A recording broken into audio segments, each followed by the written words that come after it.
the Opupco Studios in Oklahoma City, you're watching Inside Thunder Basketball with Darnell Mayberry. I'm Jenni Carlson. Darnell, finally time for some games that actually count. Starting Wednesday night at the Oklahoma City Arena, you're going to have the Thunder and the Bulls.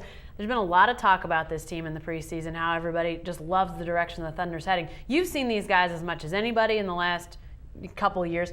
What's your feeling? Are you as excited about the potential of this team as everybody else is? Yeah, I am, because when you look at guys like Kevin Durant, Russell Westbrook, James Harden, they've got the nucleus and the chemistry that they've come back with, that they're going to be able to come out and exceed expectations. Well, I don't know about exceed expectations, but at least meet expectations. I've got them to winning 57 games this year. There's some writers out there nationally that have them winning 60. Bill Simmons from ESPN.com has them winning 62, going to the NBA Finals and losing to the Celtics. So, I think that they're going to be able to meet some of these expectations. Maybe not 60 wins, maybe not the NBA Finals, but I do think that they're headed for a successful season. This is a first for this team, for this group, and facing the pressure, the expectations.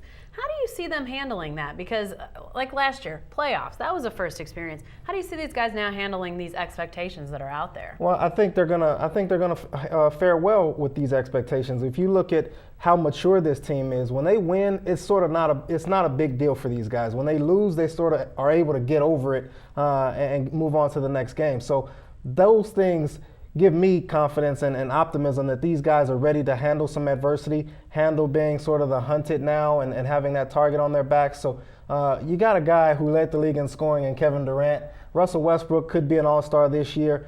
They've got enough talent to where they're going to be able to give teams trouble, and I don't think there's going to be a lot that many teams can do about these guys this year. You were there for preseason games. You saw some preseason practice as much as you could.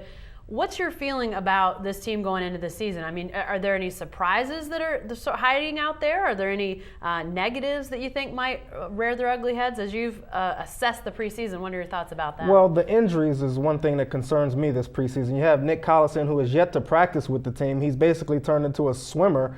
He's going down the street from the team's practice facility and swimming throughout all these practices to injure or rehab his injured right knee. So, he's a big piece for this team defensively in terms of what they try to do from a team standpoint on that end of the court. Nenad Kirstic didn't get much playing time in the preseason. He came off a nice performance in the World Championship, but he still needs to be able to get into a rhythm with his teammates. Thabo Sefolosha missed some time with a little pinky injury. So you got some guys with some nicks and knacks. If they're able to get healthy and get well, get that chemistry back together like they had last year, I think then they're going to get off to a good start. Lastly, let's talk about this opener. The Bulls come into town.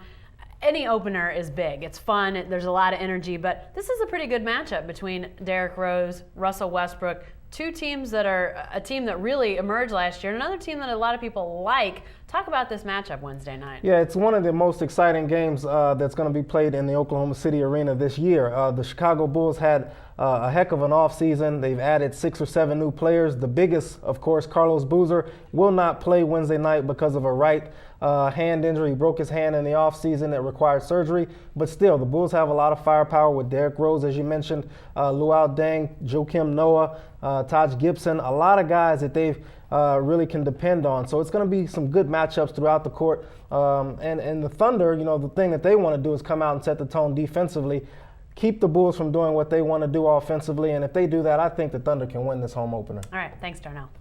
Hey, stay with the best coverage team anywhere at newsok.com and every day in the Oklahoman.